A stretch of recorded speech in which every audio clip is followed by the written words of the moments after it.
Hey guys, Spirit of the Law here. In this video, we're going to be doing a check-in on Age of Mythology Retold, which is now 1 month old, covering how it was received, what support for the game has looked like, player numbers over the first month, the next DLC announcement, and even the early win rate data.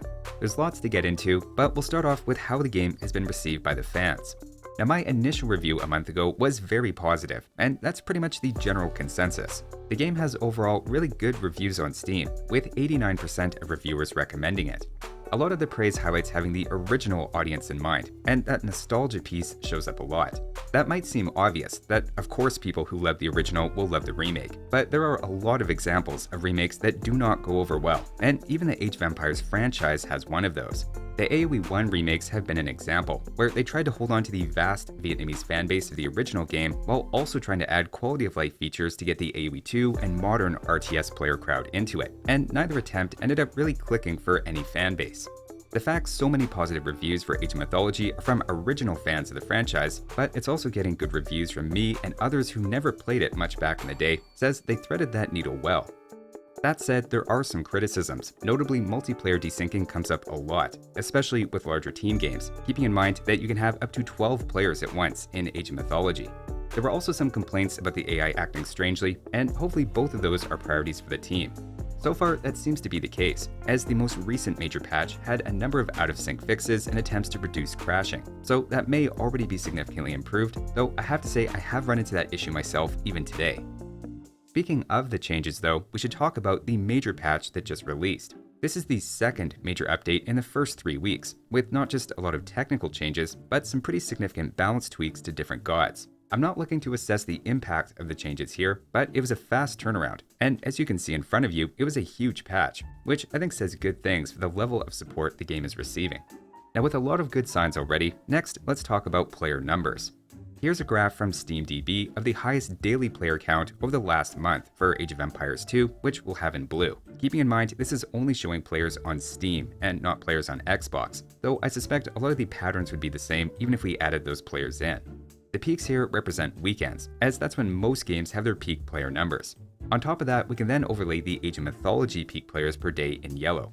And for a couple of other benchmarks in the franchise, we can then add AoE 4 in red and AoE 3 in green. Now, dropping player numbers over the first month is not necessarily unexpected or even a bad sign. In fact, it would be a little strange for player numbers to do the opposite and rise over the first month, implying either a terrible job marketing the game and players were discovering it through word of mouth, or that there were catastrophic technical difficulties and people couldn't play it for the first few weeks. In this case, it was a good launch, and people were maybe excited to play through the campaigns, where at this point that's winding down. I'd say as long as it stays above even 2 or especially 3,000 players, that should be plenty to find games relatively quickly online.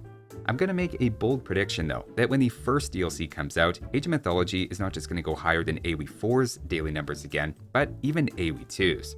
We've seen this in the past for new content, with a big spike in AoE 4's player base after they announced Ottomans and Malians were being added, as well as the Sultan's Ascent DLC, noting that after each DLC, the floor of the player base was raised afterward. So it's not just a temporary effect when you add more content, but players then stick around.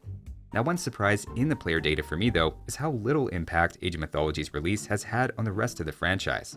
It seemed like each existing player base had concerns about this, but here are the 3 major Age games minus Age of Mythology, and I think you'd be hard-pressed looking at player numbers to tell when Age of Mythology came out by looking at this. It certainly doesn't seem at any point to have siphoned mass numbers of players from other games, and if you can't tell when it came out right here. Again, it doesn't seem obvious to me looking at the other games, yet there's probably a decent overlap of players playing Age of Mythology, and it's cool they can coexist so well together, and presumably the whole franchise is just growing with each new title. Getting back to the idea of DLCs though, one thing Age of Mythology fans can look forward to is there's already been a teaser for the next DLC focused on China. They seem to be just wiping the slate clean on the first Chinese DLC, Tales of the Dragon, and resetting with a brand new design for Age of Mythology Retold called Immortal Pillars. Now, there are a ton of human and myth units shown throughout this, as you can see, and many more details will be coming soon, I'm sure, along with a so far unannounced release date.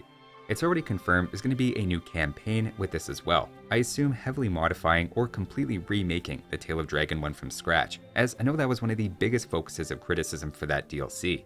The shots in the teaser are very quick, but you can catch a glimpse of a few different types of dragons, both in the air and water, a 6-armed giant who appears several times, lots of tigers, some just white tigers and others more mythological with wings, along with the phoenix-like Feng Huang a few times. It feels like Chinese have a lot of different myth units, but some of these could also be campaign assets.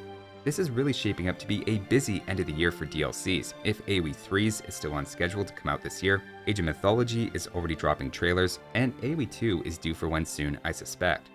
Next on our tour of Age of Mythology news, let's talk about God win rates and stats. Already there's a companion site to AoEstats.io called AOMstats.io by the same creator Jerbot.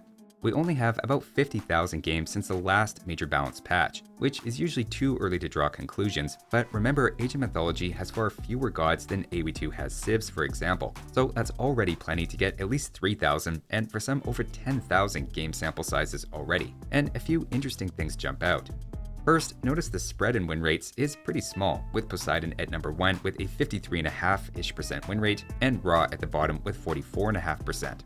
Compare that to the balance for AoE 2 Definitive Edition, especially out of the gate, and you have to give props to the AOM balance team for getting things pretty close, especially with the new god Freyr hovering right around 50%.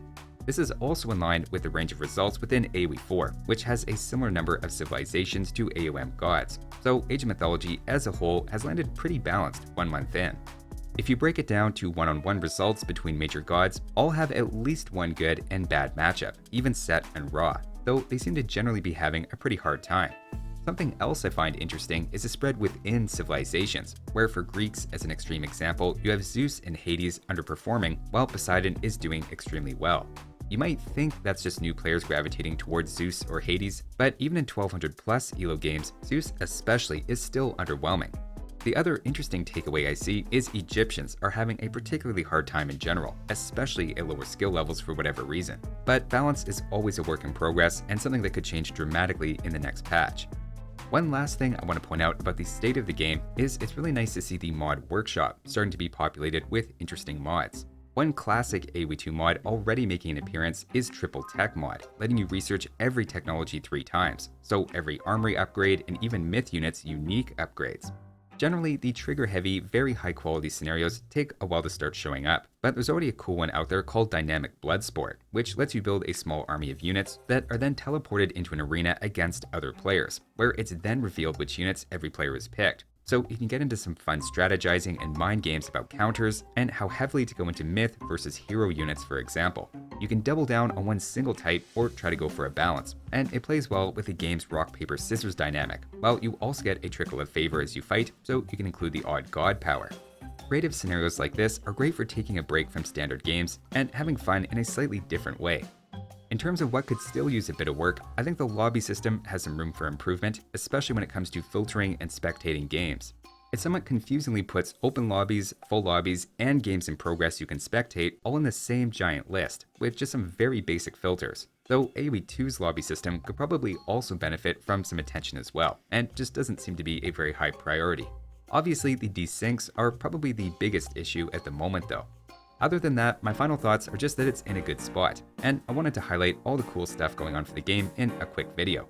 That'll do it for this one though. Big thanks to James, Jared2142, Justin, Samantha, Shawarma Rider, Steven, Woodruff, and everyone else on Patreon for their amazing support. Thanks for watching, and I'll see you next time.